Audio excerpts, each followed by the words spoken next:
कि आपको ये रिकॉर्ड मिल पाए। तो लोग क्या करते हैं, फास्ट फॉरवर्ड मोड में देखते हैं, जल्दी जल्दी जल्दी। और कई बार क्या होता है कि यस, कुछ बातें ऐसी होती हैं जो हमारे काम की नहीं होती हैं, लेकिन कई बार कई यूट्यूबर्स ऐसे होते हैं जो बीच बीच में आपको काम की चीजें बता देते हैं। सेम वेबिनार्स के अंदर भी अगर आप आते हैं तो पेशेंसली अपना टाइम निकाल के अगर हम आए हैं तो ऑब्वियसली बात है, आपको उस 1 घंटे के अंदर ऐसी इंपॉर्टेंट इन्फॉर्मेशन देने आए हैं जो आपके काम की होगी। अब हो सकता है आप में से कुछ लोग ऐसे हों जो पिछले 10 साल से फॉरेक्स मार्केट में काम कर रहे हैं, फिर भी कुछ ना कुछ नॉलेज इन्फॉर्मेशन लेने के लिए आए हैं, और जो चीज मैं आप लोगों को बताऊंगा आपको इतना इंटरेस्टेड ना हो मे बी, ठीक है ना। और कई लोग ऐसे होंगे जिनको बहुत कुछ पता है लेकिन उनको बहुत कुछ सीखने को भी मिलेगा। कुछ लोग ऐसे हैं जो बिल्कुल नए हैं, तो उनको तो और भी ज्यादा सीखने को मिलेगा। तो ये एक फ्री सेशन है जो एनेक्सा प्राइम की तरफ से आप लोगों के लिए कंडक्ट कर रहे हैं, हर वीक कंडक्ट करते हैं। और ये एक चैलेंज हम एनेक्सा प्राइम की तरफ से आपको देते हैं कि हम जो स्ट्रेटेजीज आपको बताते हैं वो पूरे वर्ल्ड में कोई भी ब्रोकर के प्लेटफॉर्म के ऊपर आपको इतना सब कुछ इन्फॉर्मेशन नहीं देगा, ठीक है ना। जितना इन्फॉर्मेशन हम लोग शेयर करते हैं पूरे, आप कितने बड़े एनालिस्ट को हायर कर लो, कितने बड़े एनालिस्ट से आप ले लो, जो इन्फॉर्मेशन हम इस वेबिनार्स के जरिए दे देते हैं वो कोई भी आपको नहीं दे पाएगा।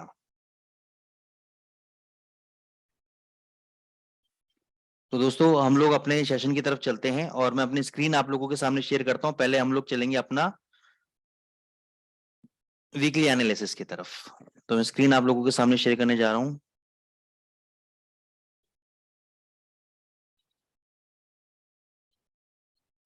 तो स्क्रीन आई होप आप लोगों को दिख रही होगी मेरी screen.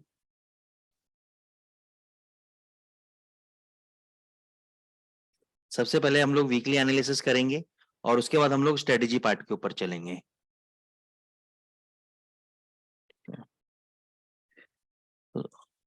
Starting with the dollar index. क्यों मैं डॉलर इंडेक्स से स्टार्ट करना चाहता हूं या हर बार डॉलर इंडेक्स के साथ हम लोग स्टार्ट करते हैं? The reason behind the dollar index is that कि गाइस प्लीज मेरे सिस्टम पे आप लिखने की कोशिश ना करें।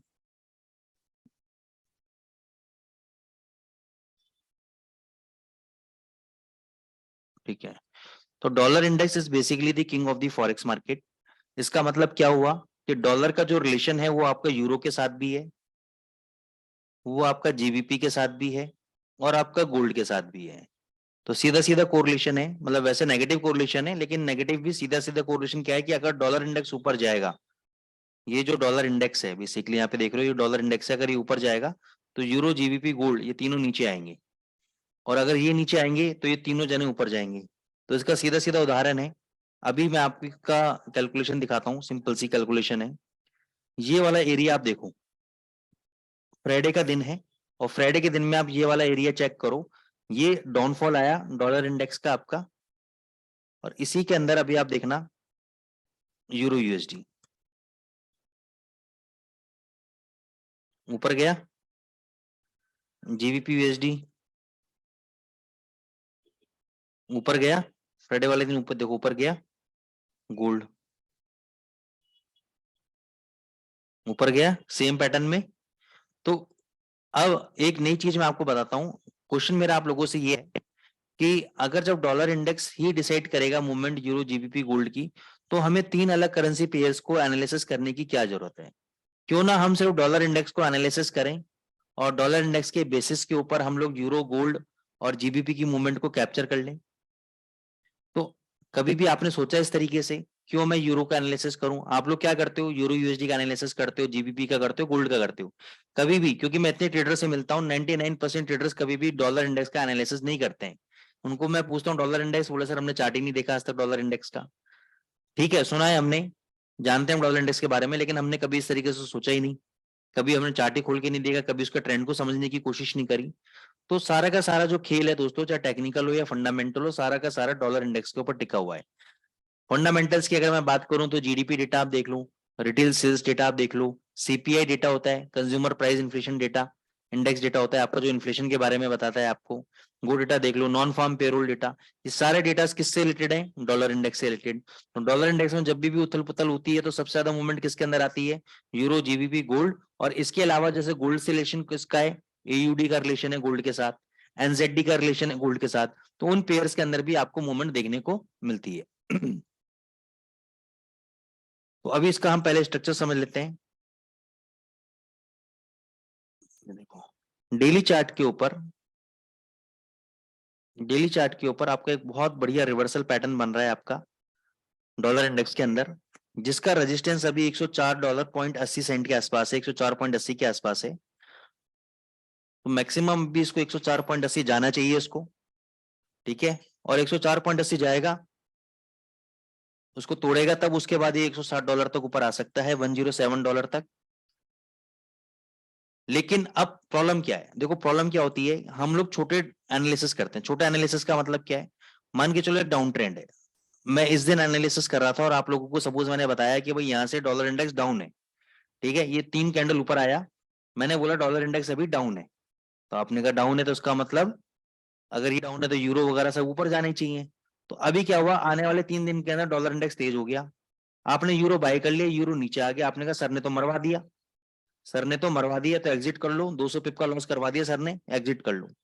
फिर अगली बार क्लास हुई, आपने बोला सर डॉलर इंडेक्स में, मैंने बोला डाउन है, ये देखो डाउन आ गया। तो यहाँ पे क्या था, ये एक शॉर्ट टर्म मूवमेंट है दोस्तों, जो आपको समझना पड़ेगा।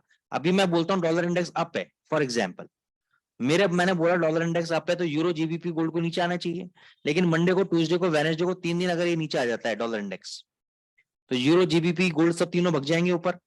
आप बोलोगे सर ने बोला था संडे की क्लास में कि डॉलर इंडेक्स तो अप है, फिर आपको मान के चलो वेडनेसडे को क्लास हुई आपकी फॉर एग्जाम्पल, आपने कहा सर आपने तो मरवा दिया, आपने तो बोला था डॉलर इंडेक्स अप है, मैंने बोला मैं अभी भी बोल रहा हूँ डॉलर इंडेक्स अप है।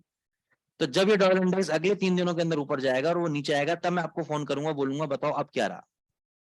तो कहने का मतलब ये कि जब मैं वीकली एनालिसिस कर रहा हूं दोस्तों, तो मैं एक लार्जर पिक्चर को देख रहा हूं, मैं मंडे ट्यूसडे की पिक्चर को नहीं देख रहा हूं, मैं एक दिन की 2 दिन की एनालिसिस नहीं कर रहा हूं, मैं पूरे वीक की एनालिसिस कर रहा हूं, पूरे 10 दिन की एनालिसिस कर रहा हूं मैं। तो मेरे लिए अगर अभी 103.55 अगर डॉलर इंडेक्स चल रहा है और कल को ये 102.50 आ जाता है, तब भी मेरे लिए ऊपर ही का व्यू मैं बोलूंगा, मैं अपना व्यू चेंज नहीं करूंगा, मैं बोलूंगा मेरे लिए अभी भी ऊपर है डॉलर इंडेक्स। लेकिन आप अगर जब ट्रेडिंग डाल दोगे तो आप तो कहोगे सर मेरे को मरवा दिया, 100 पिप नीचे आ गए, तो बिल्कुल आ गए सर 100 पिप नीचे, मानता हूं आपकी बात, लेकिन आपने क्यों बाय किया यहाँ पे, पहली बात है कि आपने बाय क्यों किया यहाँ पे। सिंस मैं ये कह रहा हूँ डॉलर इंडेक्स अप है, तो मैं एक ब्रॉडर पिक्चर लेके बोल रहा हूँ डॉलर इंडेक्स अप है, मैं एक या 2 कैंडल की बात नहीं कर रहा हूँ। आप लोग क्या करते हो, आप लोग एक कैंडल के बेसिस पे ट्रेड करना चालू कर देते हो, ये रेड आ गई अब शॉर्ट मार दो, ये ग्रीन आ गई अब बाय कर लो, यहाँ से 20 पिप मिल गए, काम खत्म, ठीक है। आप इसी तरीके से ट्रेडिंग करते हो और फंस जाते हो। अब प्रॉब्लम क्या होती है, दूसरी साइकोलॉजी और बताता हूँ। मान के चलो मेरी सुबह किसी ट्रेडर से बात हो रही थी, उन्होंने बोला सर मैंने 1878 पे बाय किया गोल्ड, ठीक है, ये नीचे आया और अभी तक मैंने होल्ड कर रखा है। मैंने बोला सर स्टॉप लॉस क्यों नहीं लगाया, कहता सर एक ट्रेड मैंने और बाय किया था आपके कहने पे 1850 पे, जैसे इसको स्टॉप लॉस काटा, ठीक है ना, नहीं कहाँ पे बाय किया था, 1830 पे, सॉरी 1830 पे बाय किया था, जैसे इसका लो काटा, आपने 1825 का एसएल दिया था, ठीक है ना, मैंने काट लिया, काट के ये 1819 तक 1818 तक गया, और वापस देखो 1842 आ गया, अगर मैं नहीं काटता तो ये मेरे को प्रॉफिट दे जाता। मैंने बोला सर आपने एक पोजीशन 1878 पे उठा रखी है, बोले यस, आप कहां तक देख आए नीचे, 1818 तक, 1819 तक। अब जब यहां तक आपने देखा गोल्ड को, तो ये तो अभी आपकी इक्विटी बची हुई है और अभी भी आपको उम्मीद है कि 1800 नहीं तोड़ेगा और यहां से ये ऊपर 1880 तक आ जाएगा, तो आपने यहाँ पे कहीं बीच में बाइंग भी कर रखा है, आपने बिल्कुल एवरेज कर रखा है सर मैंने। तो अगर ये मान के चलो कल को 1800 तोड़ देता है, 1760 आ जाता है, 1780 आ जाता है, वो कहता है नहीं आएगा सर, मैं कहता हूँ लिख के गारंटी देते हो, अगर गारंटी लिख के देते हो तो मैं अभी 1 करोड़ रुपए डाल देता हूँ, लॉस होगा तो आप भुगतना है, प्रॉफिट आएगा तो आधा आधा, गारंटी देनी पड़ेगी, कोलेटरल जमा कराना पड़ेगा, कोई सिक्योरिटी जमा करानी पड़ेगी, मैंने कहा आपको मैं इन्वेस्ट करता हूँ 1 करोड़ रुपए, आप लिख के दे दो गारंटी नहीं आएगा। तो समझो दोस्तों क्या होता है कि जब ये मार्केट क्या ना मैनिपुलेट करता है चीजों को, जैसे मान के चलो आपने स्टॉप लॉस काटा, तो जैसे ये स्टॉप लॉस काटोगे ना, 2 घंटे बाद ही आप देखोगे आप प्रॉफिट में आ जाओगे वापस, प्रॉफिट में आने का मतलब है वो रेट वापस आ जाएंगे जहां पे आपने बाय किया था, और आप रिग्रेट करोगे कि मैंने स्टॉप लॉस क्यों काटा। फिर आप अगली बार स्टॉप लॉस नहीं लगाओगे, आप क्या करोगे, आप एवरेज करना चालू करोगे, आप 1880 पे बाई किया, 1860 पे बाई किया, 1850 पे बाई किया, और जब प्रॉफिट आने लगा तो आपने प्रॉफिट करते रहे, बुक करते रहे, लॉस आपने नहीं काटा, और आप खुश हो गए कि देखो सर, सर ने तो गलत बताया था स्टॉप लॉस लगाना है, मैंने तो एसएल नहीं काटा, और 3 महीने से मैं ट्रेडिंग कर रहा हूँ, महीने का 20% रिटर्न निकाल रहा हूँ। मैंने कहा सर बहुत अच्छी बात है, आज 6 महीने हो गए इस बात को, बंदा नजर नहीं आता है, मैं किसी और ट्रेडर की बात कर रहा हूँ, 6 महीने हो गए बंदा नजर नहीं आता है, नजर आएगा तो नए अकाउंट के साथ आएगा, नए नाम के साथ आएगा, ठीक है। तो कहने का मतलब ये है कि जो लोग हटी हैं, हटी का मतलब जो लोग रिजिड हैं, स्टबन है कि नहीं जिद्दी हैं, कि नहीं मैं स्टॉप लॉस नहीं लगाऊंगा, विदाउट स्टॉप लॉस काम करूंगा। अब वो लोग, उनकी गलती नहीं है, उनके साथ दिक्कत ये होती है कि जब वो स्टॉप लॉस लगा लेते हैं तो वो स्टॉप लॉस काटने के बाद प्राइजेस ऊपर आ जाते हैं, तो उनको ये दुख होता है कि यार ऐसा मेरे साथ क्यों हो गया, इसलिए बढ़िया तो मैं स्टॉप लॉस ही नहीं लगाता। लेकिन दोस्तों इसके पीछे एक बहुत बड़ा साइकोलॉजिकल रीजन है। ऐसा नहीं कि हमारे साथ ऐसा नहीं होता है, हमारे साथ भी ऐसा होता है, लेकिन मार्केट का काम है ऊपर नीचे करने का, और मार्केट एक लेवल पे जब गिरता है, ऐसा भयंकर गिरता है, आपको समझ में नहीं आता कि ट्रेंड कब पकड़ लेगा नीचे का, और उसमें आपकी सारी इक्विटी साफ हो जाएगी। ठीक है ना। तो स्टॉप लॉस लगाना एक कला है, स्टॉप लॉस लगाना एक आर्ट है। स्टॉप लॉस खाने के बाद उस कुछ ऐसी एडजस्टमेंट्स करना जिससे प्रॉफिट आपको वापस मिल जाए। तो ये एक ट्रेड का प्रोसेस है। ट्रेड का प्रोसेस का मतलब क्या होता है कि जब आपका स्टॉप लॉस कट गया, आपने एक सिस्टम बनाया, आपने एक रूल्स बनाए बाइंग के, उसको बाइंग सेलिंग को रूल्स को फॉलो करते रहो। चाहे एक बार स्टॉप लॉस कट जाए आपका, 3 बार स्टॉप लॉस कट जाए, मेरी गारंटी कि कोई भी सिस्टम जो आपने रूल्स बनाया हो और आपने बैक टेस्टिंग करा हो और इसकी अच्छी रेशो का मतलब 70% या 60% या 55% भी अगर उसकी एक्यूरेसी है, तो कोई भी महीना आपका लॉस में नहीं जाएगा। ये गारंटी मैं लिख के दे सकता हूं आपको, अगर आपने प्रॉपर डिसिप्लिन के साथ किया हो तो। लेकिन हम लोग क्या करते हैं, हमने एक सिस्टम बनाया या हमने आपको एक स्ट्रेटेजी बताई, जो आज सपोज मैं एक स्ट्रेटेजी बताने जा रहा हूं आपको, उसकी एक्यूरेसी बहुत बढ़िया है, 80% से ज्यादा एक्यूरेसी है, 90% के आसपास है। ठीक है, लेकिन उसके अंदर क्या होगा, जहां आपके 1 या 2 ट्रेड फंसे या 3 ट्रेड फंस गए मेरे कहने पर, जो मैंने स्ट्रेटेजी आज आपको सिखाने जा रहा हूं, आप कहोगे बकवास है, आप कहोगे बेकार है, दूसरी स्ट्रेटेजी ढूंढो। क्यों? क्योंकि हम लोग देख रहे हैं जादू की छड़ी, हमारा स्टॉप लॉस नहीं कटना चाहिए। दुनिया में कोई ऐसा व्यक्ति है जिसका स्टॉप लॉस नहीं कटता हो, जो विदाउट टेकिंग एनी लॉस अपने अकाउंट को 3 गुना 4 गुना कर रहा है? कोई ऐसा व्यक्ति नहीं, सब धोखा है, सब धोखा है। ठीक है, कोई भी व्यक्ति दिखा दो तो 3 साल से कंटिन्यूस काम कर रहा हो, 20%, मैं कह रहा हूँ 20% छोड़ो, 10% महीना भी कमा रहा हूँ, 10% छोड़ो 7% महीना भी कमा रहा हूँ, 3 साल से कंटिन्यूस एक ही ब्रोकर पे, एक ही अकाउंट पे। 6 महीने से पुराना किसी का स्टेटमेंट नहीं होता, या साल भर से ज्यादा किसी का स्टेटमेंट नहीं होता, और वो भी सब जुगाड़ से बनाए होते हैं सब। ठीक है ना। तो ये चीज को समझो कि मैं ऐसी बातें क्यों, ऐसे नहीं, पॉसिबल नहीं है, डिस्करेज नहीं कर रहा हूं मैं आपको, लेकिन ये मैं आपको एक प्रैक्टिकल बात बता रहा हूं, मैं आपको एक प्रैक्टिकल बात बता रहा हूं इसके अंदर, कि इन चीजों से बचो, प्रैक्टिकल चीजों को सीखो, समझो, और अपने आप को अपग्रेड करो, सिस्टमेटिक लॉस लेना सीखो। जिस दिन आप लॉस काटना सीख गए ना दोस्त, जितना आप लॉस काटना सीख गए, मैं बता रहा हूं आप एक सक्सेसफुल ट्रेडर बन जाओगे। ऐसा कोई व्यक्ति नहीं है, देखो लॉस लेना मुझे भी पसंद नहीं है, लॉस लेना आपको भी पसंद नहीं है, किसी को घर में लॉस पसंद नहीं है दोस्त, लेकिन आप समझो लॉस लेना पड़ता है। अगर मान के चलो मेरा बिजनेस मैं चला रहा हूँ, 10 दिन का कस्टमर मेरी दुकान पे नहीं आए, तो क्या मैं दुकान बंद कर दूंगा अपनी? या कोरोना के अंदर जिन लोगों के डिपार्टमेंटल स्टोर नहीं चले, जिन लोगों की साड़ियों की दुकान बंद थी, सबके दिन के शॉप्स बंद थी, फैक्ट्रीज बंद थी, क्या सबने बंद कर दिया अपना काम धंधा? सबने सोचा कि अब कस्टमर नहीं आएगा, ये कोरोना के बाद जल्दी से किसी के दुकान पे कस्टमर नहीं आया, तो सबने क्या धंधा बंद कर दिया अपना? तो आपको सीखना चाहिए इन छोटे छोटे बिजनेसमैन से, जो इतना पेशेंस लगाए रखते हैं। मैं सीखा, मैंने कोरोना के बाद में एक जहाँ पे हम लोग कन्फेक्शनरी का सामान लेते हैं, बिस्किट्स वगैरह लेते हैं, ब्रेड्स लेते हैं, उसके पास में गया। ठीक है ना, तो मैंने मतलब कई बार गया छोटा मोटा सामान लेने, से कभी ओट्स लेने चला गया, कभी क्रीम बिस्किट्स लेने चला गया बच्चों के लिए, कभी कुछ वेफर्स लेने चला गया, तो मैं जनरली देखा यार उसके दुकान पे कभी कस्टमर नहीं देखे। तो इस बात को मेरे को नोटिस करते करते 4 महीने हो गए।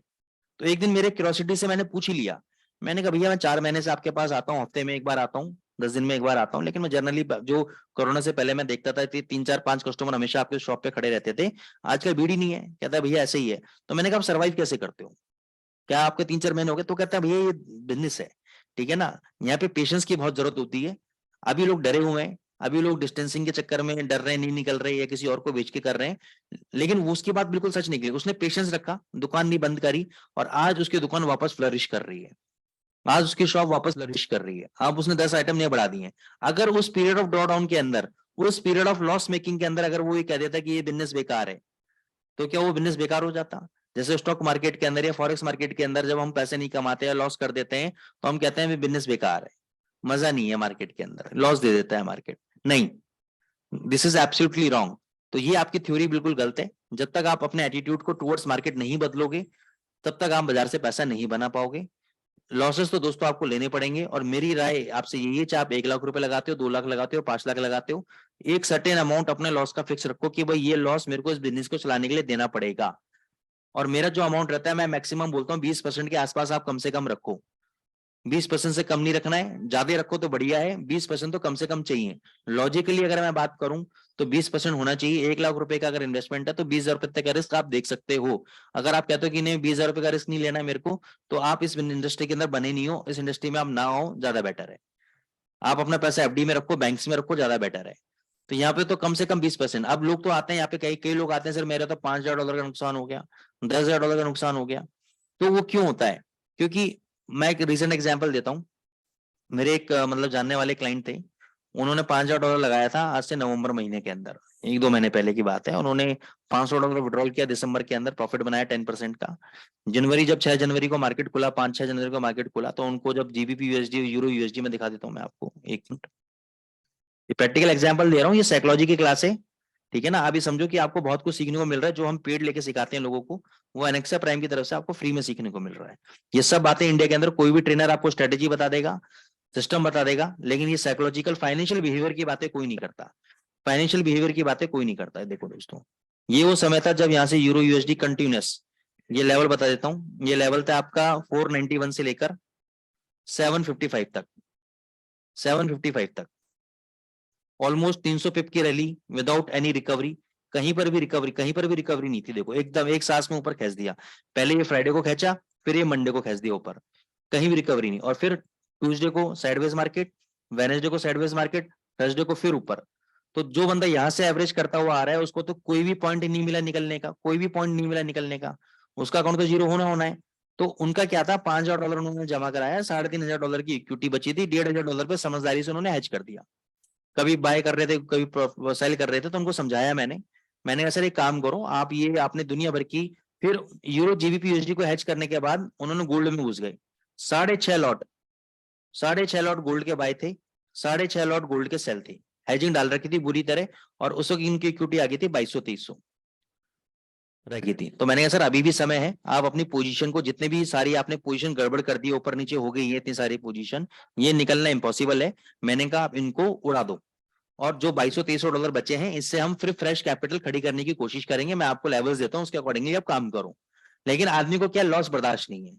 आदमी सोचता है कि मैं कैसे ये 2200, क्योंकि 2 दिन पहले तक मेरी 3500 इक्विटी थी और आज मेरी 2200 इक्विटी हो गई। अगर मेरे को बुक करना होता, आपकी बात माननी होती, तो मैं तभी मानता जब ये $3500 की इक्विटी थी। अब $2200 की इक्विटी पे आके मेरा मन गवाही नहीं देता कि मैं सारी पोजीशन को काट दूं। तो ये आदमी की जिद होती है जबरदस्ती की, ये आदमी की जिद है दोस्तों जबरदस्ती की। और आज की तारीख में से 2 दिन का मैटर था, 2 दिन बाद उनकी इक्विटी रह गई थी $470, 2200 से। फिर $470 में आके जबरदस्ती उन्होंने पोजीशन उड़ाई, और पोजीशन उड़ाते उड़ाते उड़ाते इतनी पोजीशन थी, क्लोज करते करते करते उनकी इक्विटी रहेगी $170। फिर उनको समझ में आया कि सर जो आप बोल रहे थे मेरे को समझ में आ गया, पहले अगर मैं आपकी बात मान लेता। मैंने कहा सर वो आज आपको इसलिए अच्छा लग रहा है कि आपके $170 इक्विटी रह गई, तो आपको इसलिए अच्छा लग रहा है कि अगर मैं सर की बात मान के 3,500 पे स्क्वायर ऑफ कर देता तो $3,500 बचते। लेकिन अगर सोचो मैंने आपको बोला स्क्वायर ऑफ कर दो और आपने $3,500 पे बाकी का सारी पोजीशन स्क्वायर ऑफ कर दी होती और वहीं से बाजार रिवर्स मार जाता, और आपको ये लगता कि अगर ये पोजीशन में होल्ड करता तो मेरे को $6,000 का प्रॉफिट होता, तो अब आप मेरे को कितनी गालियां बकते? कुछ सोचो प्रैक्टिकली, आप कितनी गालियां बकते? क्यों? आप ये कहते हैं यार सर ने जबरदस्ती कटवा दी पोजीशन, पोजीशन होल्ड कर लेता था, $6,000 के प्रॉफिट में होता, और $1,000 एक्स्ट्रा मिलता मेरे को। 5,000 मैंने जमा कराया था, 1,000 एक्स्ट्रा मिलता। आज आपको क्यों अच्छा लग रहा है मेरी बातें? क्योंकि आपको लॉस हो चुका है बहुत ज्यादा, और आपको लग रहा था कि शायद मैं आपकी बात मान लेता तो आपके $3,500 भी बच जाते, जो आज कुछ भी नहीं बचा है, ठीक है ना। और यही विपरीत होता, मेरे काटने के बाद अगर आपको प्रॉफिट आना चालू हो जाता तो आप उल्टा बोलते। तो मैंने कहा ये होता लालच, इंसान का लालच। तो ये इस लालच की दवा किसी के पास नहीं है दुनिया के अंदर, और जो ऊपर वाले ने हमें बना के भेजा है वो ग्रीड और फियर, डर और लालच के साथ बना के भेजा है, ये हमारे अंतर आत्मा के अंदर है। तो इसको मैं निकाल नहीं सकता, डर को नहीं निकाल सकता, आपके लालच को नहीं निकाल सकता, ये तो आपको खुद को अपने ऊपर वर्कआउट करना पड़ेगा। अब ये कैसे वर्कआउट होगा, कैसे हम अपने डर लालच पे कंट्रोल पाएंगे, क्या तरीका है उसका, वो हम आपको प्रीमियम पेड कोर्सेज के अंदर आपको सिखाते हैं, बताते हैं, तरीका बताते हैं। कुछ स्पिरिचुअलिटी की ऐसी तरकीबें बताते हैं आपको, जिसमें आपको 2, 4, 6 महीने 8 महीने लगते हैं, लेकिन आप धीरे धीरे अपने डर और लालच पे काबू पा लेते हो, ठीक है। एनी हाउ, तो ये डॉलर इंडेक्स समझ में आ गया आपको। अब हम चलते हैं यूरो यूएसडी के ऊपर। बहुत ऐसी ज्ञान की बातें हम आपको बताते हैं, इसलिए मैंने कहा कि कहीं मत जाइएगा, कोई दिक्कत नहीं है। अभी स्ट्रक्चर देखना एक यूरो यूएसडी का। Head and shoulder breakout structure है, हालांकि एकदम ट्रेंड के बीच में बनाए तो इसकी वैलिडिटी कम होती है। या तो एकदम टॉप पे बने इन्वर्टेड हेड एंड शोल्डर, या ये एकदम बॉटम पे बने इन्वर्टेड हेड एंड शोल्डर, तब तो इसकी वैल्यू है। अब ये एक ट्रेंड से इस ट्रेंड के बीचों बीच बनाए तो इसकी वैलिडिटी कम होती है, लेकिन फिर भी रिवर्सल पैटर्न तो बना ही है। इस कैंडल का हाई, इस कैंडल का हाई के ऊपर अगर बाजार क्लोज हो जाता है, यानी 730 के ऊपर अगर बाजार क्लोज हो जाता है, वैसे तो लेवल है आपका 770, इसके ऊपर जब तक बाजार क्लोज नहीं होता तब तक यूरो यूएसडी आपका मंदा है। अगर 770 के ऊपर बाजार क्लोज हो गया तो 850 ये जाएगा ही जाएगा, आप लिख लेना। 770 के ऊपर आपकी कोई भी अगर सेल की पोजीशन है, मैं कह रहा हूं क्लोजिंग बेसिस पे। अब क्लोजिंग बेसिस क्यों इंपॉर्टेंट है उसको भी समझ लो, आज बहुत बढ़िया टाइम है इसलिए मैं बता रहा हूं।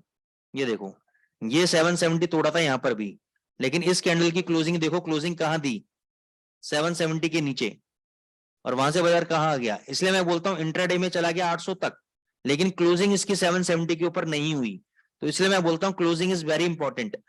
और क्लोजिंग के बाद हाई कटना जरूरी है। जैसे कि ये कैंडल देखो, ये 770 के ऊपर क्लोज हुआ, लेकिन इसका हाई नहीं कटा, प्राइसेस कहां आ गए, ट्रैप करके वापस नीचे, this is the breakout failure. तो अगर आपको सक्सेसफुल ब्रेकआउट देखना है तो उसका एक फॉर्मूला होता है कि कम से कम आप दो कैंडल ऊपर क्लोज हो जाए आपकी, उसके हाई के ऊपर कट जाए, तब मानो ब्रेकआउट है। तो आपका 850 900 तक जा सकता है यूरो यूएसडी, अगर ये 770 के ऊपर बंद हो जाता है।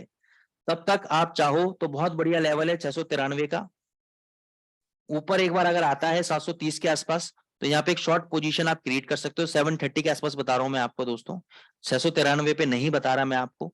730 के आसपास अगर आ जाता है तो वहां पे शॉर्ट पोजीशन बनाओ, 770 का स्टॉप लॉस रखो क्लोजिंग बेसिस पे, फिर मैं बोल रहा हूँ क्लोजिंग बेसिस पे।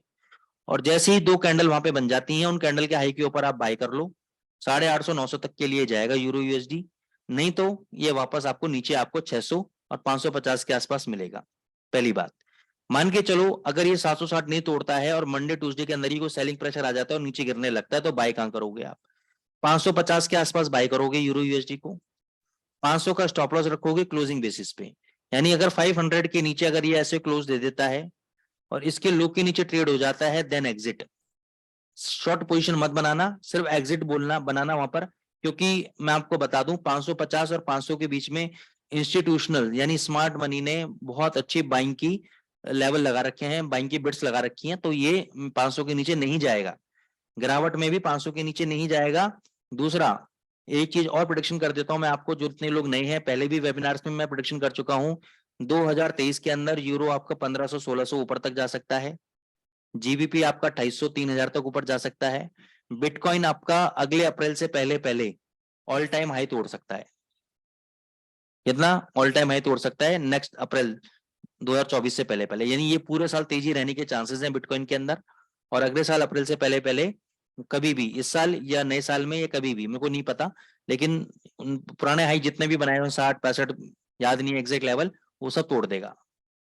ठीक है, तो जिसका भी बिटकॉइन में इन्वेस्टमेंट रह गया है, जिसका बचा हुआ है इन्वेस्टमेंट पड़ा हुआ है, उनके लिए कोई दिक्कत नहीं है।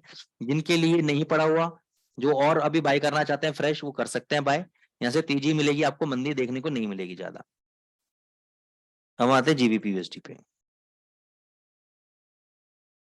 फिर मत कहना कि क्रिप्टो के लिए सर ने नहीं बताया। जीबीपी के अंदर दोस्तों अभी वीकनेस है। पहला तो मैं फंडामेंटली बात कर देता हूं कि वहां पे जो गवर्नमेंट के ऊपर इलेक्ट्रिसिटी बिल्स इतने ज्यादा आ रहे हैं, तो वहां पे जो उनका खजाना है यूके इकोनॉमी का, उसके ऊपर बहुत बड़ा प्रेशर पड़ रहा है।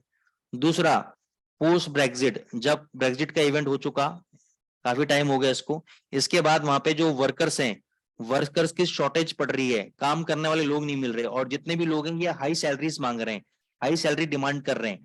तो इसके वजह से जो उनके राज्य कोष है, जो हिंदी में बोलते हैं ना हम कि हमारी जो हमारे धरोहर है, या जो धरोहर नहीं, हमारा जो राजकोष बोलते हैं, इसको हम बोलते हैं कि हमारा जो रिजर्व्स हैं, हमारी जो बैंक्स में सेविंग्स है, मतलब रिजर्व बैंक ऑफ इंडिया के पास जो पैसा है, वो उनको प्रेशर पड़ रहा है उनके ऊपर, जीबीपी के अंदर, यूके इकोनॉमी के ऊपर। तो क्योंकि इलेक्ट्रिसिटी बिल्स गवर्नमेंट के इतने ज्यादा आ रहे हैं, कई वर्कर्स की सैलरी रिलीज नहीं हुई है अभी गवर्नमेंट एम्प्लॉइज की, कुछ वर्कर्स ने बहुत ज्यादा सैलरीज मांग रहे हैं, तो ये सब के चलते जो बिजनेस आउटलुक मैगजीन है, या इंटरनेशनल मॉनेटरी फंड की रिपोर्ट्स आती हैं, या वहां के इकोनॉमिस्ट हैं, वो ये कह रहे हैं कि जो यूके इकोनॉमी है वो रिसेशन की कगार पर है। रिसेशन चालू हो गया है और ये कभी भी एक गहरी अवस्था के अंदर जा सकता है। तो अगर ऐसा गया, अगर उनके पास सच हो गई, ये चीज मेंटेन नहीं हुई, तो जीबीपी आपका काफी नीचे गिरेगा। अदरवाइज मैं जीपीपी में भी पॉजिटिव हूँ, ये ऊपर जाना चाहिए मेरे साइकिल थ्योरी के हिसाब से। रिसेशन हो सकता है शॉर्ट टर्म के लिए हो, महीने 2 महीने के लिए आए, बहुत बड़ा रिसेशन ना आए, ठीक है ना। ये जैसे अभी कोरोना आया था ना 20 दिन में, अभी 1 महीना पहले न्यूज चली थी कोरोना की कि वापस से कोरोना आ रहा है, चाइना के अंदर वापस से ये हो गया, फिर वो 15 दिन में गायब हो गया सारा कोरोना। तो ऐसे ही कोई रिसेशन हो सकता है, महीने 2 महीने का न्यूज रहे, फिर उसके बाद ये सब न्यूज खत्म हो जाए, ठीक है। तो इसलिए मैं तो बुलिश हूं, लेकिन फंडामेंटल आज के तारीख में जीबीपी के फेवर में नहीं है।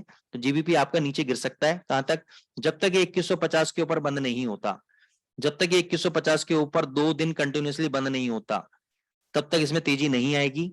ये नीचे आपका 1800 तक जा सकता है, ये नीचे आपका 1800 तक जा सकता है। आप चाहो तो इसको थोड़ा सा 2100 के आसपास शॉर्ट पोजीशन बना सकते हो, एक अभी भी शॉर्ट कर सकते हो, फिर 2100 के आसपास शॉर्ट कर सकते हो, और 2150 का आप एसएल ले लो, कम से कम 2150 में 2 दिन ऊपर बंद होने दो। या अगर एक ही दिन के अंदर बहुत अच्छी तेजी अगर दिखा देता है तो भी एग्जिट आप कर सकते हो उसके अंदर, यहाँ से फिर ये तेजी की राह पकड़ेगा। नीचे बाय कहाँ करना है आपको, डेली चार्ट पे चलते हैं।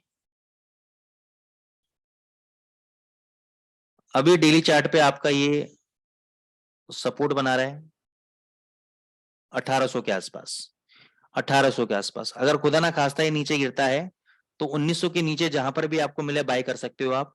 1800 का 1.1800 का एसएल रखो, और टारगेट अपने 150 से 200 पिप के ऊपर के टारगेट लेके चलो। अगर ये 1800 के नीचे बंद हो गया दोस्तों, बिल्कुल भी उम्मीद मत करना कि एवरेज करने की, ये 1500 तक आएगा, 1400 तक भी आ सकता है, नीचे गिरेगा। बिल्कुल भी पोजीशन को ऐड ऑन मत करना 1800 के नीचे। 100 पिप का लॉस हो, 200 पिप का हो, निकल जाना बाहर, वेट मत करना, ठीक है ना। ये बुरी तरह मार देगा तुम्हें। जब तक 1800 का लेवल नहीं टूट रहा है, उम्मीद है वापस ऊपर 2200 तक मार दे, 2300 तक मार दे।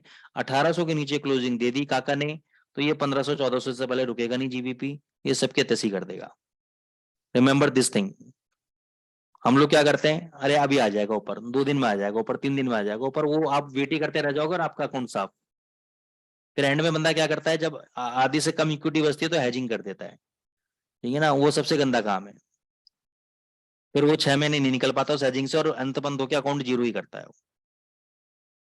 हैजिंग से निकलना दोस्तों कलाकारी है। गोल्ड से पहले मैं आपको एक यूडी यूएसडी और बता देता हूँ, कुछ एक करेंसी पेयर बता देता हूँ, फिर गोल्ड पे लेके आऊंगा मैं आपको। अगर आपको 6700 ये लेवल्स लिख लो दोस्तों, आपके बहुत काम आएंगे। मेरे बात मानो तो 0.01 पे काम कर लेना, लेकिन मेरे कहने पे काम करो आप, आपको प्रॉफिट होगा। 0.6700 से 710 के बीच में बाय कर लेना। 0.6670 का एसएल दे रहा हूँ क्लोजिंग बेसिस पे, और यहाँ से 50-60 पे ऊपर जाए तो प्रॉफिट बुक कर लेना। ये लेवल लिख लो, पूरे वीक में कभी भी ये लेवल आ जाए तो बेधड़क होके चाहे बैंक की बिड लगा दो, एसएल साथ में लगा दो, टीपी भी साथ में लगा दो, 0.01 पे काम कर लो। हफ्ते भर में कुछ ना कुछ प्रॉफिट तो करा के दूंगा मैं आपको। 0.01 इसलिए बोल रहा हूँ कि अभी हो सकता है आपको कॉन्फिडेंस ना हो, धीरे धीरे कॉन्फिडेंस आना चालू हो जाए आपके ऊपर। सॉरी,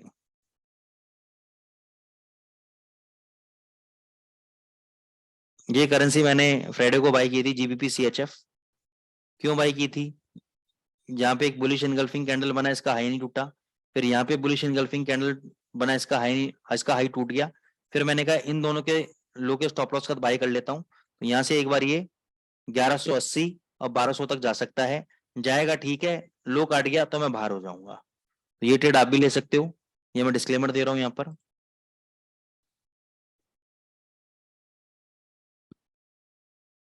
जीबीपी जेपीवाई आपका तेज है, बहुत बढ़िया फ्लैग पैटर्न से इसने ब्रेकआउट दिया है, से ब्रेकआउट दिया है। ये $164 तक ऊपर जा सकता है, 160 का आपका एसएल रहेगा। 160 के नीचे अगर गया तो ये वापस अपना जो डायरेक्शन है उसको खो देगा।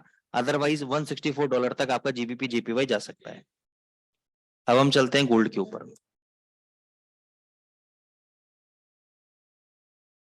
गोल्ड भी एक बहुत बढ़िया राउंडिंग बॉटम पैटर्न बना रहा है, तो मेरे को लग रहा है कि 1860 और 1880 तक इसको एक बार टेस्ट करने आना चाहिए। 1820 का एक शॉर्ट टर्म स्टॉप लॉस है आपका, उसके बीच में अगर आपको कहीं बाउंस डाउन देता है 1830 के अगर आसपास आता है तो डेफिनेटली इसको बाय करो 1820 के एसएल के साथ क्लोजिंग बेसिस पे। टारगेट आपको 1860 1880 तक के टारगेट आपको ऊपर देखने को मिलेंगे। अगर इस बार इसने 1818 का लो तोड़ा तो ये 1800 से पहले रुकने वाला नहीं है, ये भी बात ध्यान रख लेना। लेकिन जिस हिसाब से अभी मेरे को लग रहा है कि एक बार इसने जो राउंडिंग बॉटम पैटर्न बनाया है, मेरे को लग रहा है एक बार इसको 1860 तक तो कम से कम जाना चाहिए गोल्ड को। तो उस हिसाब से अपनी पोजीशन आप बना लीजिएगा। मैक्सिमम ये 1880 जाएगा, इसके ऊपर अभी इस वीक में जाना नहीं चाहिए मेरे हिसाब से। ठीक है, तो ये तो हो गया दोस्तों आपका एनालिसिस,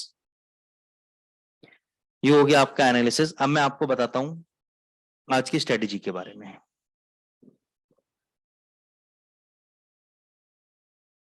दोस्तों आज की स्ट्रेटेजी बहुत ही सिंपल है। 2 मिनट के लिए अपना स्क्रीन शेयर रोक रहा हूं और आपको नोटपैड एक अपना ओपन कर लेता हूं, 1 मिनट।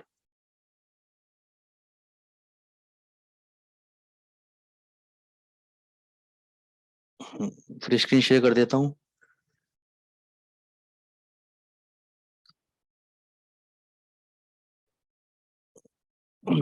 तो आज की जो स्ट्रेटेजी है दोस्तों वो पिवट पॉइंट के ऊपर बेस है, और पिवट पॉइंट कोई सिंपल पिवट पॉइंट के ऊपर बेस नहीं है, इसलिए मैंने पहले बोल दिया। नहीं तो लोग सोचेंगे अरे यार सर तो वही कुछ बताएंगे, क्योंकि हो सकता है कि ये स्ट्रेटेजी मैंने पहले भी आपको बताई हो, लेकिन पर्पस ये था स्ट्रेटेजी का बताने का कि ऑडियंस की डिमांड आई थी, और कुछ नए लोग भी हमारे प्लेटफॉर्म पे जुड़ रहे हैं जिन लोगों को स्ट्रेटेजी के बारे में नहीं पता। और आज के तारीख में एक ही चीज की लड़ाई है। अगर मैं इकोनॉमी की बात करूं तो क्या लड़ाई है, अगर मैं भारत देश की बात करूं तो लोग किस चीज के लिए लड़ रहे हैं। आज नेता विपक्ष में जो बैठा हुआ है किस चीज के लिए लड़ रहा है, महंगाई के लिए लड़ रहा है, अनएम्प्लॉयमेंट के लिए लड़ रहा है, नौकरी नहीं है, नौकरी नहीं दी सरकार ने, महंगाई इतनी कर दी है। फॉरेक्स में आप किस चीज के लिए लड़ रहे हो, मात्र मात्र 20 पिप, मात्र 20 पिप के लिए आप लड़ रहे हो। आपको सिर्फ एक 20 पिप की शॉर्ट शॉर्ट स्ट्रेटेजी चाहिए, क्योंकि डिमांड ऐसी आती है सर 20 पिप बता दो पर डे कैसे बनेंगे, 50 पिप बता दो पर डे कैसे बनेंगे, क्योंकि हम इंसान का लालच बहुत बड़ा है। और जब 20 पिप का अचीव कर लेते हो, 50 पिप का अचीव कर लेते हैं, तो कहते हैं सर 100 पिप वाला बता दो, 200 पिप बता दो। और कई लोग तो ऐसी बात करते हैं जैसे कि यहाँ पे खजाना रखा हुआ है और ताले की चाबी मेरे पास है और जाओ खोलो लूट लो। ठीक है ना, मतलब किसी के लालच की हद नहीं है। ठीक है ना, इंसान के लालच की हद नहीं है, लेकिन फिर भी आप लोगों की डिमांड है 20 पिप की स्ट्रेटेजी की, तो वो मैं आप लोगों के लिए लेकर आया हूँ, बहुत जबरदस्त है, समझिएगा। कई मेरे स्टूडेंट्स जिनको मैं इस पे काम कराया है बहुत अच्छा रिटर्न निकाल रहे हैं, बहुत अच्छे प्रॉफिट्स को निकाल रहे हैं इसके अंदर। और वो कह रहे हैं कि सर आपने तो वास्तव में कमाल दिया, तो हम मतलब अच्छा निकाल रहे हैं। जो पहले लॉस कर रहे थे लॉस नहीं हो रहे, अब हम सिस्टमैटिक छोटे छोटे स्टॉप लॉस में निकल जा रहे हैं और अच्छा खासा प्रॉफिट बना रहे हैं। तो इसको मैं आपको समझाता हूँ। पिवट पॉइंट क्या होता है। पिवट पॉइंट बेसिकली आपको मैनुअली रेजिस्टेंस और सपोर्ट के बारे में बताता है। इसके अंदर कुछ मैथमेटिकल फॉर्मूलेज होते हैं जिसके हिसाब से ये अगले दिन का आपको रेजिस्टेंस और सपोर्ट निकाल के बताता है। जब आप इस इंडिकेटर को प्लॉट करोगे तो आपको यहाँ पे नजर आएगा एक पीपी, इसको बोलते हैं पिवट पॉइंट और बोलते हैं मिड पॉइंट। अभी मैं इन डेप्थ कैलकुलेशन में नहीं जा रहा हूँ, कभी आप हमसे जब एडवांस कोर्सेज करोगे तब मैं इसको इन डेप्थ समझाऊंगा आपको। अभी मैं ओवरऑल समझा देता हूँ आपको इसको यूज कैसे करना है, प्रॉफिट कैसे निकालना है। जब पिवट पॉइंट आप लगाते हो दोस्तों तो एक लाइन होती है इसकी, जनरली ऐसा बोला जाता है कि अगर इस लाइन के ऊपर प्राइजेस ट्रेड कर रहे हैं तो इसको बोलते हैं बुलिश, कि तेजी का माहौल है। और तेजी के माहौल के अंदर पहला रेजिस्टेंस आता है जिसको बोलते हैं R1, फिर दूसरा रेजिस्टेंस आता है जिसको बोलते हैं R2, फिर तीसरा रेजिस्टेंस आता है जिसको बोलते हैं R3। यानी पहला रुकावट है R1 पे, दूसरा रुकावट है R2 पे, तीसरा रुकावट है R3 पे। फिर अगर ये पिवट पॉइंट के नीचे प्राइजेस चल रहे हैं तो पहला आपका सपोर्ट है S1 पे, दूसरा सपोर्ट है आपका S2 पे, तीसरा सपोर्ट है आपका S3 पे। अब हमारे पास 5 तरह के पिवट पॉइंट्स होते हैं। कितने तरह के पिवट पॉइंट होते हैं, 5 तरह के पिवट पॉइंट्स होते हैं हमारे पास। 1 मिनट दोस्तों।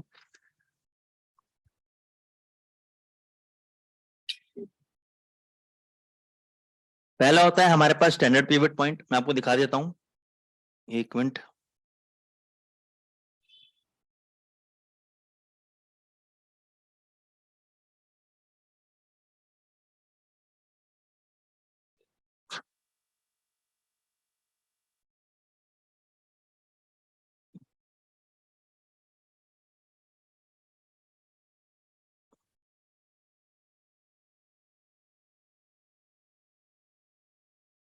जब आप यहाँ पे जाओगे इंडिकेटर्स में तो यहाँ पे आप टाइप करोगे पिवट पॉइंट, आप लिख लो इस चीज को। पिवट पॉइंट्स स्टैंडर्ड आप इंडिकेटर को यूज करोगे, इस पे क्लिक करोगे, ये लग जाएगा। ठीक है, हम 5 मिनट का चार्ट यूज करेंगे। मूविंग एवरेजेस को एक बार के लिए हाइड कर देंगे। तो ये देखो यहाँ पे क्या आ रहा है, ये देखो, ये आपका पिवट पॉइंट है, इसके आगे लेवल लिखा हुआ है 1.2010, यानी ये जो पिवट पॉइंट है इसका मतलब ये मिड पॉइंट है, ये ट्रेंड डिसाइडिंग फैक्टर है 1.2010। ऑथर बोलते हैं इसके कि इसके ऊपर प्राइजेस जाएंगे तो पहला टारगेट आपका आएगा R1 पे 1.2050। ये देखो यहां तक आया। इसके बाद बोलते हैं कि अगर ये तोड़ा तो दूसरा टारगेट आएगा आपका 1.2120 पे। ऐसे ही पिवट पॉइंट के नीचे अगर प्राइजेस चल रहे हैं तो पहला ये आएगा सपोर्ट 1 तक 1.1940, यहां तक आया। फिर दूसरा सपोर्ट है 1.1900, ये आपको दूसरा सपोर्ट है। ऐसे तीसरा, ऐसे चौथा, ऐसे पांचवा, 5 सपोर्ट तक है, 5 रेजिस्टेंस हैं। इसकी सेटिंग्स में जाएंगे हम, यहाँ पे देखो आपको मिलेगा टाइप,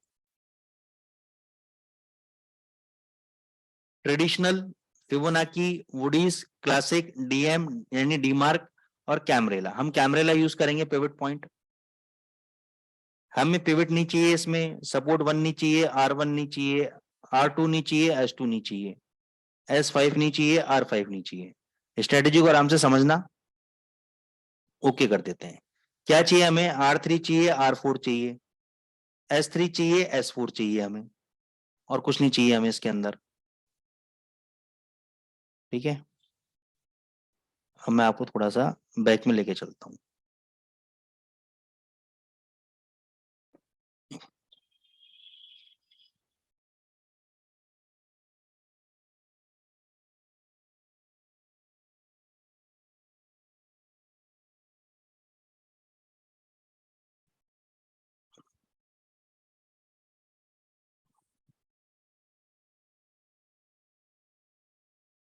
देखो यहां से मैं बताता हूँ आपको करना क्या है, बहुत बढ़िया स्ट्रेटेजी है।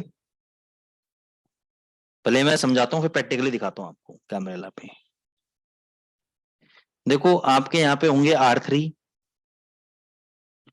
और यहाँ पे आपके होंगे R4, यहाँ पे होंगे आपके S3, यहाँ पे होंगे आपके S4। ये मेरी one of the premium strategy है। इसके अंदर मैं आपको एंट्री बताऊंगा, टेक प्रॉफिट बताऊंगा, एसएल नहीं बताऊंगा। एसएल आपको खुद ढूंढना, ये आप लोगों का होमवर्क है, ये आप लोगों का खुद का होमवर्क है। क्योंकि मैं स्पून फीडिंग पे बिलीव नहीं करता कि मैं सब चीज आपको परोस के दे दूं थाली के अंदर। मैं चाहता हूं आप लोग भी मेहनत करो और अपने लिए स्टॉप लॉस निकालो। नहीं समझ में आएगा, आप मेहनत करो, मैं आपको बताऊंगा। लेकिन अभी के लिए मैं चाहता हूं आप लोग मेहनत करो। तो अभी आप पहले रूल समझ लो पहले सारे, आपको एसएल की जरूरत पड़ेगी नहीं, लेकिन फिर भी पड़ती है तो आप दिमाग लगाना कि कहाँ लगाना है मेरे को। सपोज आज बाजार ओपन हुआ, किसी भी रेट पे ओपन हुआ, ये गारंटी की बाजार इसके और इसके R3 और S3 के बीच में ही ओपन होगा, इसी के बीच में ओपन होगा। ठीक है, तो पहले अगर बाजार ने R3 को टच किया तो R3 पे मैं सेल कर दूंगा।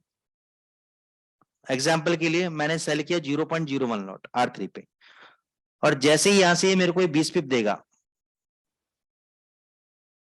मैं प्रॉफिट को बुक कर लूंगा, मैं प्रॉफिट को बुक कर लूंगा। मान के चलो R3 ने तो शॉर्ट किया मैंने, 20 पिप दे दिए, प्रॉफिट बुक। मान के चलो अगर इसने नहीं दिए तो ये जब ऊपर जाएगा R4 के आसपास, तो यहां पे मैं सेल करूंगा 0.02, डबल क्वांटिटी। यहां पे मैं शॉर्ट करूंगा डबल क्वांटिटी R4 की। अब जब मेरा R4 पे माल बिक जाएगा, तो जैसे ही ये नीचे R3 पे आएगा, तो ये 0.02 मैंने ऊपर के लेवल पे सेल किया है, ये सारा का सारा मैं R3 पे एग्जिट कर जाऊंगा।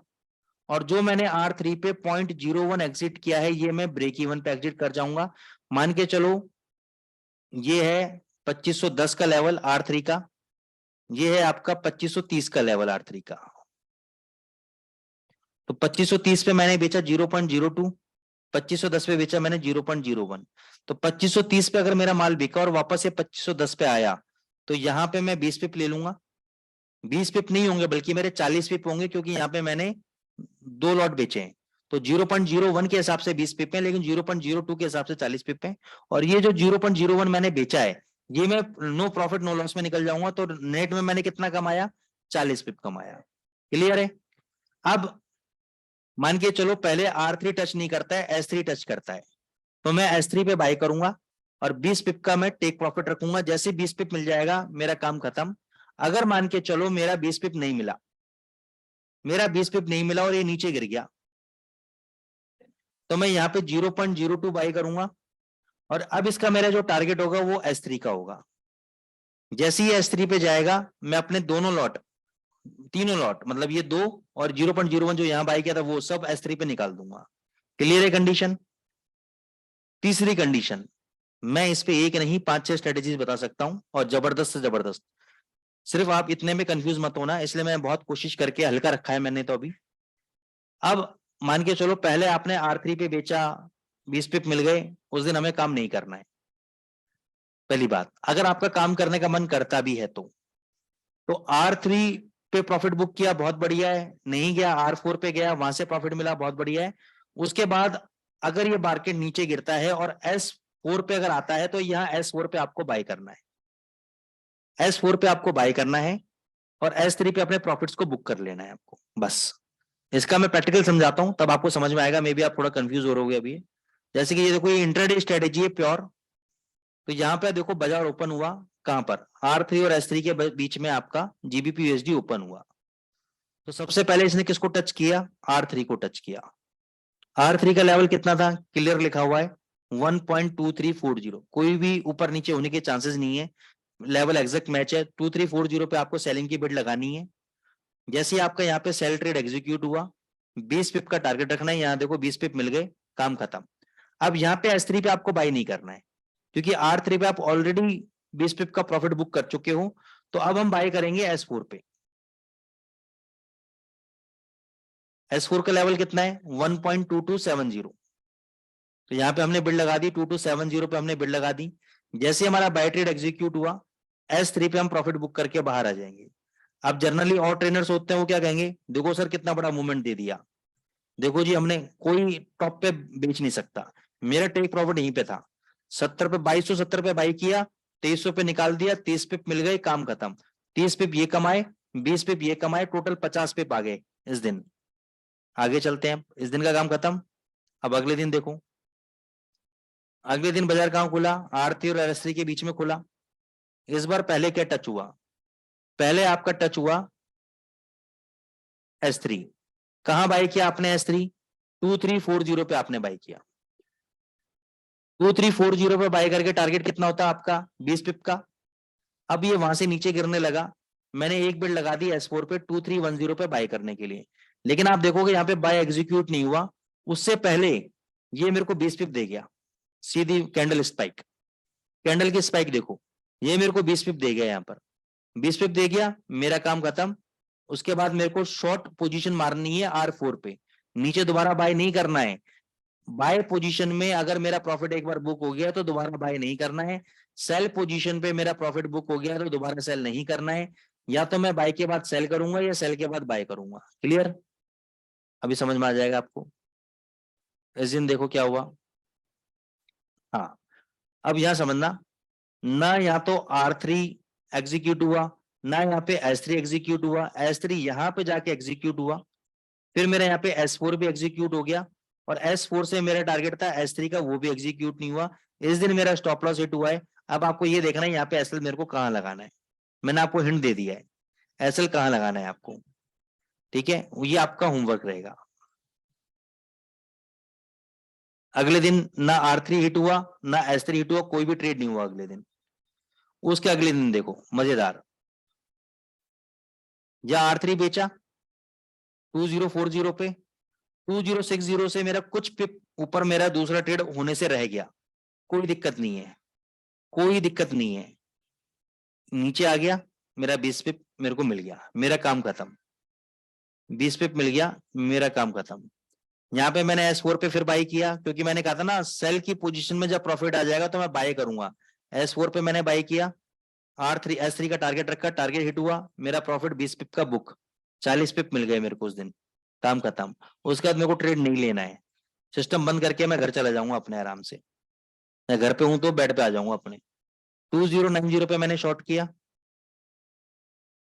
यहाँ पे मेरे को 20 पिप मिले, मेरा काम खत्म। इसका लो बता देता हूँ कितना है, आप कहोगे सर नहीं मिले, 2055 का लो है, 2054 का लो है, तो ये 20 पिप मिल गए, मेरा प्रॉफिट बुक, काम खत्म।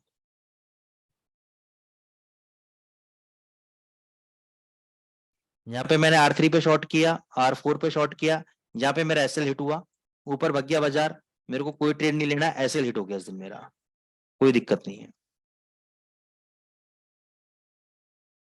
यहाँ देखो, यहाँ S3 पे बाय हुआ, यहाँ से 20 पिप मिल गए, मेरा काम खत्म। 20 पिप मिल गए, उस दिन मैं ट्रेड नहीं करूंगा, उसके बाद या तो फिर मैं सेल करूंगा R4 पे, नीचे बाय नहीं करूंगा मैं। ये देखो, यहाँ S3 पे मेरा बाय हुआ, 20 पिप मिल गए, मेरा काम खत्म। फिर R4 पे मैंने सेल किया, यहां से मेरे को R3 तक 20 पिप मिल गए, मेरा काम खत्म। 40 पिप मिल गए इस दिन, प्रॉफिट बुक, प्रॉफिट बुक। ये देखो, R3 पे बेचा मैंने, R4 पे बेचा, ये देखो 20 पिप मिल गए, मेरा काम खत्म।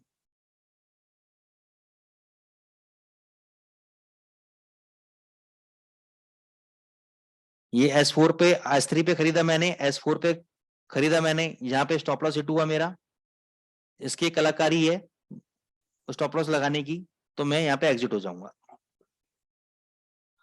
ये S3 पे मैंने खरीदा, ये देखो S3 पे मैंने बाई किया, यहाँ से 20 पिप मिल गए, मेरा काम खत्म।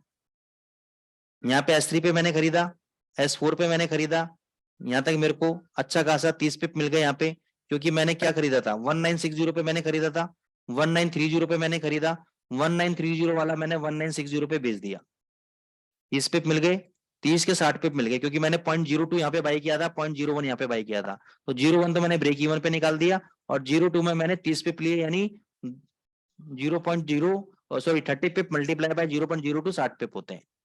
ये अभी का ट्रेड है, फ्राइडे का ट्रेड है, ये देख लो फ्राइडे का ट्रेड है, मैंने S3 पे बाई किया, S4 पे बाई किया, और यहाँ पे मैंने निकाल दिया, तो 60 पे मेरे को इस दिन मिल गए। क्लियर है दोस्तों? तो ऐसे ही आप यूरो यूएसडी में भी कर सकते हो, गोल्ड में भी कर सकते हो। गोल्ड में दिखा देता हूँ क्योंकि आप लोग गोल्ड लवर ज्यादा हो, लेकिन गोल्ड में कितने पॉइंट लेने हैं आपको, कितने पॉइंट लेने हैं ये आपको देखना पड़ेगा, आपको कितने पॉइंट आपको लेने हैं देखना पड़ेगा। देखो यहाँ पे लिया, यहाँ पे बेचा, ठीक है ना। और इसकी भी एक स्ट्रेटेजी है, जब S4 टूटता है तो इसकी भी एक स्ट्रेटेजी है, वो हम सब प्रीमियम कोर्सेज के अंदर आपको बताते हैं, ठीक है ना, कि कैसे इसमें ट्रेड करना है। लेकिन जो मैं आपको बता रहा हूँ, इस तरीके से भी अगर आपने ट्रेड करके होल्ड कर लिया तो जबरदस्त प्रॉफिट आपको मिलेगा। आई होप दोस्तों आपको मजा आया होगा आज की स्ट्रेटेजी में। आप यूरो पे यूज करो, किसी भी करेंसी पेयर पे यूज करो, शानदार चलती है स्ट्रेटेजी। गोल्ड पे भी बहुत अच्छी शानदार चलती है, बस गोल्ड में थोड़े से एडजस्टमेंट की जरूरत है दोस्तों, जो आपको थोड़ा सा 2-4 दिन देखोगे आपको समझ में आ जाएगा कि इसमें क्या एडजस्टमेंट मैं ऐसा करूं कि इसमें मेरे को प्रॉफिटेबिलिटी निकल जाए, ठीक है। फिर हम अगले संडे को मिलेंगे नए कॉन्सेप्ट के साथ, नए स्ट्रेटेजीज के साथ। टिल देन एंजॉय योर पूरा ट्रेडिंग वीक, आप एंजॉय कीजिए।